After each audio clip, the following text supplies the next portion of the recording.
If you use Microsoft SharePoint, you'll love how easy it is now to use with Excel. The integration between SharePoint and all the Office 2010 applications is almost seamless. Now, if you still have the workbook open from the previous movie, you can leave it open, or if you have access to the exercise files, you can go into the Chapter 2 folder and open up this 0204 SharePoint.xlsx.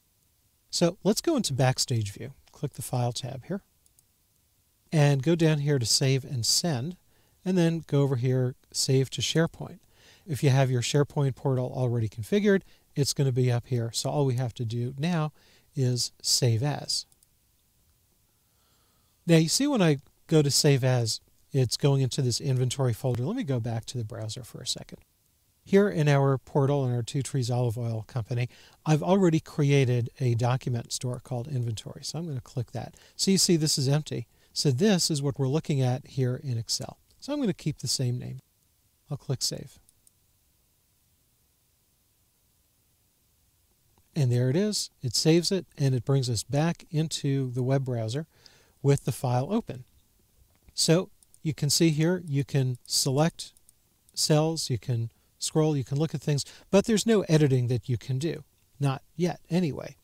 I'm going to go back into Excel, and I'm going to close the file. Just press Control F4. Now let me come back into the browser. So let's say I come in here one day and I want to do some editing. Again, keep in mind, in real life, you wouldn't be switching back and forth like this. I'm going to click Open in Excel. And it gives me a warning. I'm going to choose Edit, click OK. And it brings me back, but notice it gives me this yellow warning, just in case there's some nefarious code on there, but I know what this is, so I'll click Enable Editing. And now I'm right back in Excel. And let me make some changes here. Now we can see what's going on. Maybe I'll take this and I'll make it bold. And you know what? While we're at it, let's go and put in a sum. Okay, and I'll just type the word total. So now we see we have some changes. Let me scroll back up. Now I'm going to save this. I'm going to close it. Let's go back into the SharePoint portal. And now you see nothing has happened here yet. I'm going to go to the File menu, Reload Workbook, choose Yes to confirm, and there it is. And there's our total, and there's the new numbers that we typed in. So this is all working very well. Let's go back to the Inventory folder.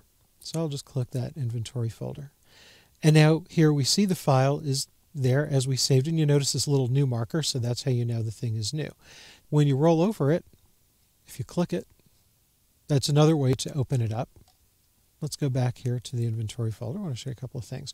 When you roll over, you notice this little checkbox, and if you check that, now all of a sudden you have this whole ribbon full of options.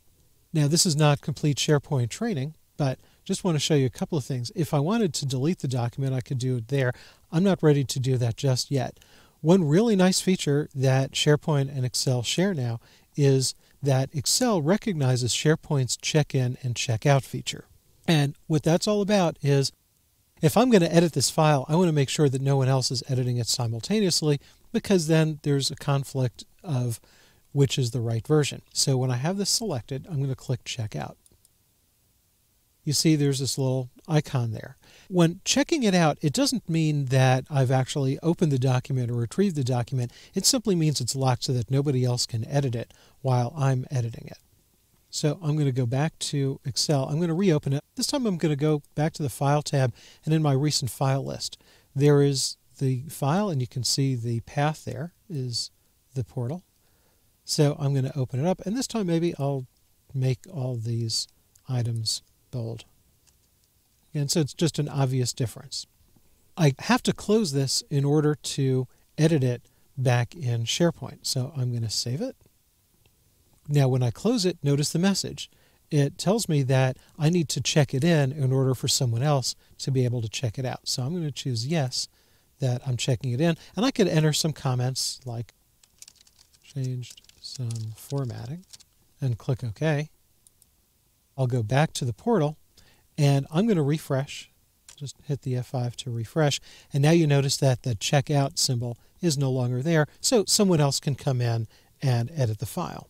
If you want to learn more about SharePoint in depth, take a look at SharePoint Essential Training here on lynda.com.